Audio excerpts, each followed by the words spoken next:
ఆకాశవాణి ప్రాంతీయ వార్తలు చదువుతున్నది కె సుమ. ముఖ్యాంశాలు.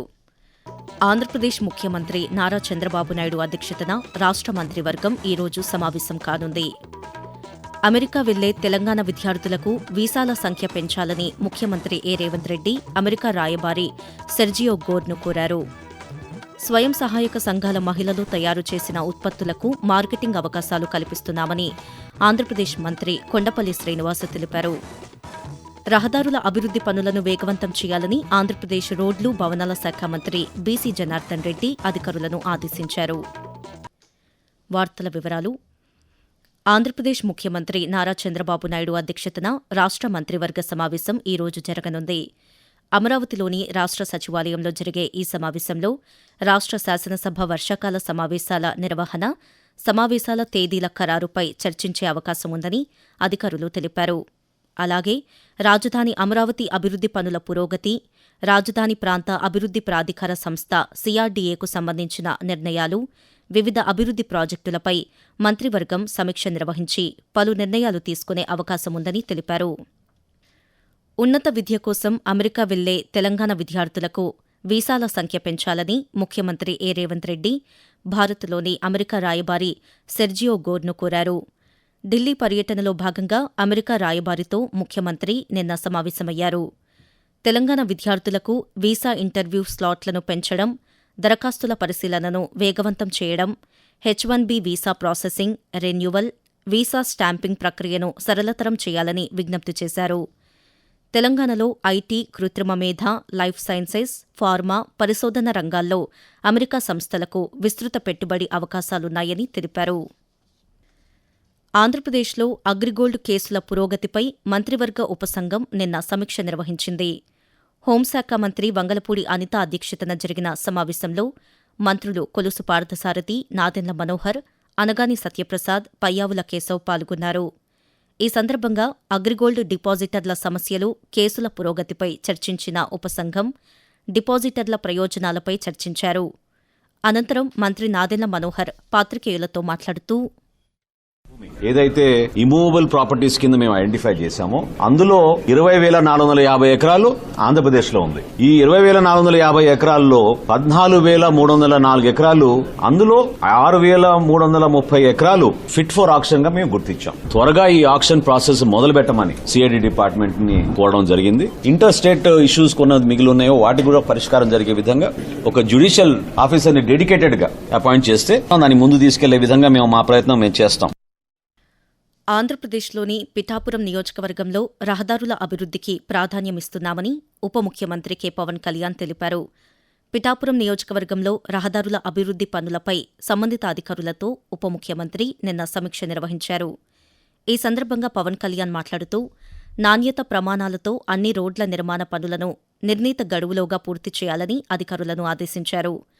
పల్లె పండుగ 2.0 కింద వ్యవసాయ క్షేత్రాలకు డొంక రోడ్ల నిర్మాణం వంటి పనులతో ప్రజలకు మెరుగైన రవాణా సౌకర్యాలు అందుబాటులోకి వచ్చాయని ఉప ముఖ్యమంత్రి పవన్ కళ్యాణ్ తెలిపారు. స్వయం సహాయక సంఘాల మహిళలు తయారు చేసిన ఉత్పత్తులకు విస్తృత మార్కెటింగ్ అవకాశాలు కల్పించేందుకు చర్యలు తీసుకుంటున్నామని ఆంధ్రప్రదేశ్ పేదరిక నిర్మూలన శాఖ మంత్రి కొండపల్లి శ్రీనివాస్ తెలిపారు. విజయవాడలోని సెరప్ కార్యాలయంలో సంబంధిత అధికారులతో నిన్న సమీక్షా సమావేశం నిర్వహించారు. ఈ సందర్భంగా మంత్రి మాట్లాడుతూ, మహిళలు తయారు చేసిన ఉత్పత్తులకు ఎగుమతి అవకాశాలు కల్పించేందుకు ఆంధ్రప్రదేశ్ ప్రవాసాంధ్రుల సంఘంతో సమన్వయం చేయాలని అధికారులను ఆదేశించారు. అలాగే స్త్రీనిధి యాప్తో అనుసంధానం చేసి మహిళలకు రుణాలు మరింత సులభంగా అందేలా చర్యలు తీసుకోవాలని సూచించారు. ఆంధ్రప్రదేశ్లో రహదారుల అభివృద్ది పనులను వేగవంతం చేయాలని రోడ్లు భవనాల శాఖ మంత్రి బీసీ జనార్దన్ రెడ్డి అధికారులను ఆదేశించారు. విజయవాడలోని ఆర్ఎన్బీ కార్యాలయంలో ఆ శాఖ ఉన్నతాధికారులతో మంత్రి నిన్న సమీక్షా సమావేశం నిర్వహించారు. ఈ సందర్భంగా ఆయన మాట్లాడుతూ, రాష్ట్రంలోని రహదారుల్లో 10,238 కిలోమీటర్ల మేర అభివృద్ది పనులు చేపట్టాల్సి ఉందన్నారు. ఉభయ గోదావరి, కృష్ణా, గుంటూరు జిల్లాల్లో దెబ్బతిన్న రహదారుల అభివృద్దికి, శిథిలావస్థలో ఉన్న సుమారు 100 వంతెనల పునర్నిర్మాణానికి ప్రతిపాదనలు ప్రభుత్వ పరిశీలనలో ఉన్నాయని మంత్రి తెలిపారు. అనంతరం రహదారులు భవనాల శాఖ అధికారిక యూట్యూబ్ ఛానల్ వాచ్ ఏపీ రైజ్ను మంత్రి ప్రారంభించారు. ఆకాశవాణి ప్రాంతీయ వార్తలు వింటున్నారు.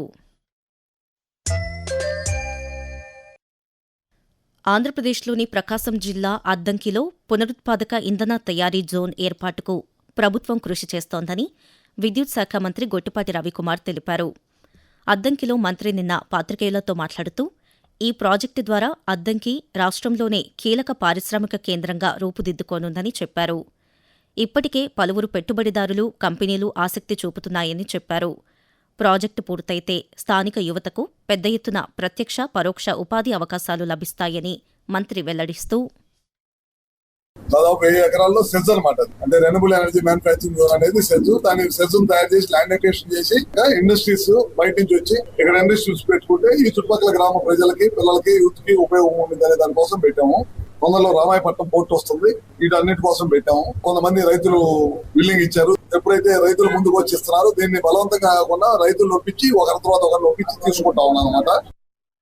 సినిమా పైరసీ, టెలిగ్రామ్లలో పైరేటెడ్ కంటెంట్ ప్రసారాన్ని అరికట్టేందుకు కేంద్ర ప్రభుత్వం చర్యలను మరింత బలోపేతం చేసినట్లు కేంద్ర సమాచార, ప్రసార శాఖ సహాయ మంత్రి ఎల్. మురుగన్ తెలిపారు. ఈ మేరకు మచిలీపట్నం పార్లమెంట్ సభ్యులు వల్లభనేని బాలశౌరి లోక్సభలో అడిగిన ప్రశ్నకు లిఖితపూర్వక సమాధానమిచ్చారు. 2023లో సినిమాటోగ్రాఫ్ సవరణ చట్టం ద్వారా అనధికారిక సినిమా రికార్డింగ్, ప్రసారాన్ని అరికట్టేందుకు ప్రత్యేక నిబంధనలు తీసుకువచ్చినట్లు తెలిపారు.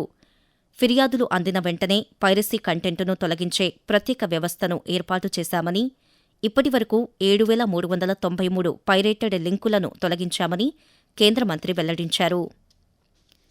తెలంగాణలో 22A నిషేధిత జాబితాలో ఉన్న భూముల విషయంలో నిజమైన భూ హక్కుదారుడికి అన్యాయం జరగకుండా చూడటమే ప్రభుత్వ లక్ష్యమని రెవెన్యూ శాఖ మంత్రి పొంగులేటి శ్రీనివాసరెడ్డి తెలిపారు.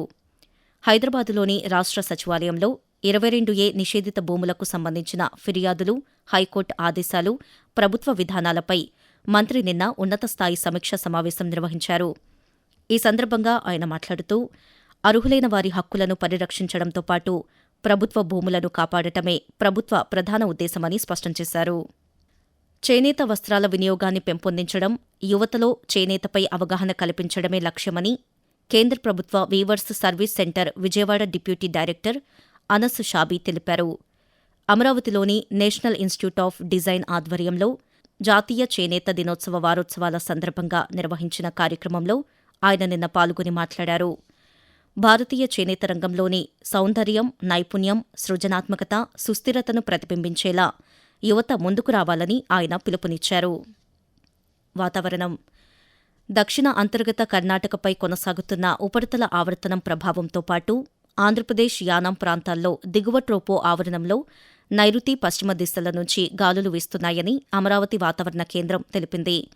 దీని ప్రభావంతో ఆంధ్రప్రదేశ్లో రానున్న 3 రోజుల పాటు తేలికపాటి నుంచి మోస్తరు వర్షాలు కురిసే అవకాశముందని వాతావరణ శాఖ అధికారి తెలియజేస్తూ ఈరోజు ఉత్తర కోస్తా ఆంధ్రప్రదేశ్, యానాంలో తేలిపాటి నుంచి మోస్తరు వర్షాలు, ఉరుములతో కూడిన జల్లులు కొన్ని చోట్ల కురిసే అవకాశం ఉంది. ఉరుములతో కూడిన మెరుపులు మరియు బలమైన గాలులు గంటకు 40 నుంచి 50 కిలోమీటర్ల వేగంతో వీచే అవకాశం ఉంది.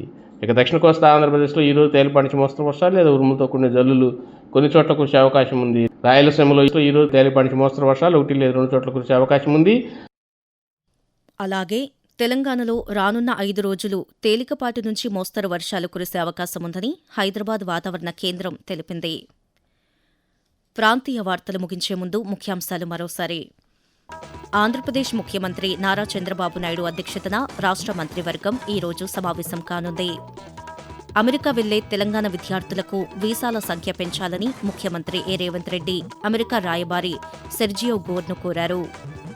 స్వయం సహాయక సంఘాల మహిళలు తయారు చేసిన ఉత్పత్తులకు మార్కెటింగ్ అవకాశాలు కల్పిస్తున్నామని ఆంధ్రప్రదేశ్ మంత్రి కొండపల్లి శ్రీనివాస్ తెలిపారు.